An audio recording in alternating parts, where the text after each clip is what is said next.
సభకు నమస్కారం. ఇక్కడికి విచ్చేసిన మిత్రులకు, రియల్ ఎస్టేట్ ఏజెంట్లకు, అలానే వ్యాపారస్తులకు, బిల్డర్ అసోసియేషన్లో ఉన్న వారికి, దస్తావేజు లేఖర్లకు అందరికీ హృదయపూర్వక నమస్కారాలు.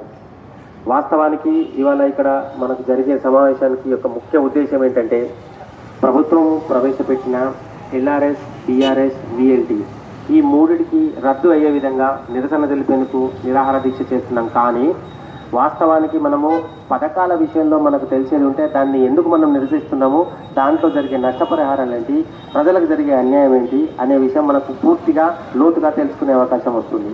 ప్రజలారా, అలానే వ్యాపారంలో ఉన్న ముఖ్యమైన అనుసరులారా, మిత్రులారా, ఎల్ఆర్ఎస్ అనే దానికి సంబంధించిన ఒక పథకానికి సంబంధించిన పూర్తి లోతుగా మనము వెళ్తే 2008 జనవరి 1వ తారీఖు నాడు అప్పుడున్న అధికారంలో ఉన్న కాంగ్రెస్ ప్రభుత్వము ల్యాండ్ రెగ్యులేషన్ స్కీమ్ అనగా నగరానికి ఆవల ప్రజలకు సంబంధించిన మౌలిక సదుపాయాలు లేని ప్రాంతాల్లో ఏదైనా వ్యవసాయ భూమిలో గృహాన్ని కట్టుకుంటే గృహానికి అవసరమయ్యే మురుగునీరు కానీ, లేదా దారులు కానీ, లేదా మంచినీటి సౌకర్యం కానీ, లేదా విద్యుత్ కానీ, లేదా వారి ద్వారా వేసే చెత్తను తీసే పారిశుద్ధ కార్మికులు వచ్చేందుకు కానీ వేసే మౌలిక సదుపాయాల రూపకల్పనకు దానికి అయ్యే ఖర్చు కోసం ప్రజల నుండి ఎల్ఆర్ఎస్ అనే ఒక పథకం ద్వారా కొంచెం శిస్తు రూపంగా వసూలు చేయడానికి ఉద్దేశించిన పథకం ఇది.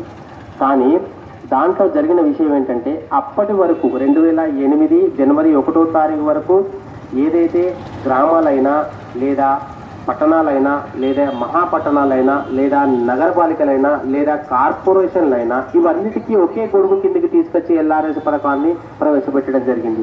అప్పుడున్న మేధావి వర్గం ఒకటి ఆలోచించిన విషయం ఏంటంటే, 2008 వరకు అంటే చిన్న చిన్న గ్రామాలుగా ఉన్న చిన్న గ్రామాలు కాస్త ప్రజల జీవన విధానంతో అక్కడ వాళ్ళు జీవనాన్ని గడుపుకుంటూ నగర విస్తృతిలో భాగంగా అభివృద్ధి జరిగినందుకు కేంద్రంలో అంటే ఒక గ్రామ కేంద్రంలో అయినా, ఒక పట్టణ కేంద్రంలో అయినా, ఒక నగర కేంద్రంలో అయినా, లేదా ఒక కార్పొరేషన్ కేంద్రంలో అయినా అభివృద్ధికి సంబంధించిన అనేక కోట్ల వందల కోట్ల రూపాయలు ఆల్రెడీ 2008 వరకే నగదు రూపంలో ఎన్నో ప్రభుత్వాలు దాన్ని ఇవ్వడం జరిగింది. ప్రభుత్వాలు దానికి తగ్గట్టుగా అభివృద్ధిగా చేయడం జరిగింది.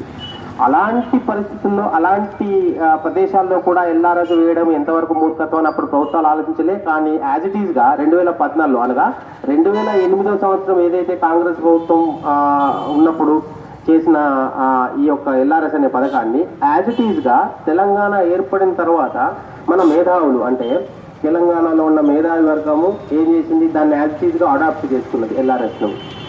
నాకు వచ్చే ఒక చిన్న సందేహం ఏంటంటే, నేను ఇదే కరీంనగర్ పట్టణంలో 1976 నుండి అనగా దగ్గర నేను పుట్టిన దగ్గర నుంచి ఇక్కడనే ఉంటున్నా. కానీ నేను చూసిన దాంట్లో పట్టుకుంటే 2009 వరకే నా కరీంనగర్ పట్టణం ఒక కార్పొరేషన్. అనగా ఇది ఎన్ని రకాల రోడ్లు, ఎన్ని రకాల మురుగునీటి కాలువలకు సంబంధించిన సదుపాయాలు, కరెంటు, విద్యుత్, మంచినీటి సదుపాయాలు అన్నీ ఆల్రెడీ అయిన ప్రదేశంలో ఎల్ఆర్ఎస్ విధించి ఇక్కడ నుండి శిస్తు వసూలు చేశారు.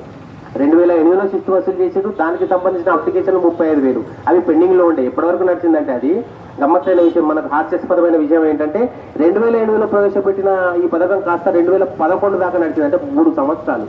3 సంవత్సరాల వరకు పెండింగ్లో ఉన్న వాటిని అలానే గాలి కొదిలేసి 2015లో ఇప్పుడు అంటే 2014లో తెలంగాణ అవతరణ తర్వాత 2015లో తెలంగాణ ప్రభుత్వం కొత్తగా 2015లో మళ్ళీ ఎల్ఆర్ఎస్ను ప్రవేశపెట్టింది. అది మళ్ళీ కాస్త 2 సంవత్సరాలు. అంటే మొదటి విడత 2008లో ప్రవేశపెట్టింది 3 సంవత్సరాలు, 2015లో ప్రవేశపెట్టింది 2 సంవత్సరాలు. అంటే కంటిన్యూస్లీ 5 సంవత్సరాలలో 1,00,000 చిల్లర, సుమారుగా 1,30,000 అప్లికేషన్లు రావడం జరిగింది. దానినే ఇప్పటి వరకు పూర్తిగా ఇంప్లిమెంటేషన్ చేయలేని ఒక అశక్తత, ఒక బలహీన క్షణంలో ఈ ప్రభుత్వం ఉండగా కొత్తగా సోమేష్ కుమార్ అనే మహామేధావి, అతని విషయం ఎంత చెప్పుకున్నా మనకు ఒక 2 రోజులు మనకు సరిపోదు. అట్లాంటి సోమేష్ కుమార్ అనే వ్యక్తి ఒక ధరణి అనే ఒక తెలివి తక్కువ అంటే క్షేత్రస్థాయిలో ఓన్లీ పేపర్ల పైన, లేదంటే ఒక సూచనగా, లేకపోతే పేపర్ల పైన నడిచే ఒక చిన్న